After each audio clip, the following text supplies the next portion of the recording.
Hi guys! It's Juvie, your millennial mom! For today's video, samahan niyo ko ulit gumawa ng ref magnet.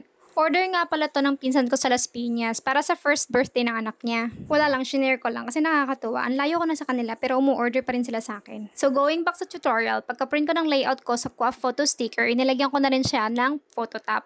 Matte yung pinili nila. Gumamit din ako ng laminator sa pag-apply ng phototop.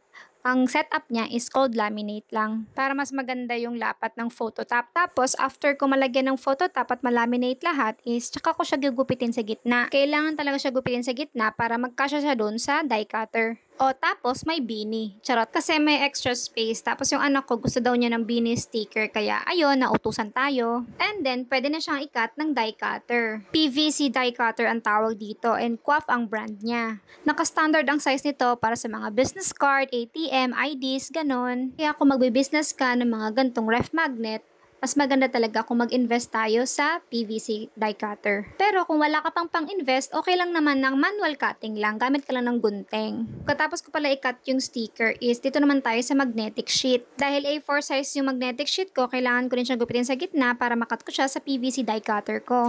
Ang size nga pala na magnetic sheet ko is 1mm thickness and without adhesive. And then, pag nakat ko na lahat, pwede ko na idikit yung photo sticker paper sa magnetic sheet. Make sure nyo pala na malinis yung magnetic sheet nyo bago nyo lagyan ng photo sticker. Kasi kung meron mga alikabok yan is magbubukol-bukol siya, hindi siya maganda tignan. Tapos, sa paglapat nyo ng photo sticker nyo sa magnetic sheet, make sure na dahan-dahan lang at pantay talaga siya. Huwag nyo madaliin para hindi ito mabingi. Mukha lang mabilis yung pagkakagawa ko kasi naka-fast forward dyan. Pero ang totoo niyan, dahan-dahan lang talaga ako dyan. Tapos, pag nadikit mo na lahat is prepare mo na yung pang-label mo. Dapat matyaga ka talaga sa paggupit-gupit lalo na kung wala ka pang cutting machine. Inaawitan ko nga yung asawa ko ng cricut Baka naman. Tsaka dapat, pag mag-business ka ng ganito, mahilig ka talaga sa crafting kasi ikaw gagawa lahat from start to finish, kasama pa yung pag-layout. Katulad ng layout na to, ako ang nag-design yan.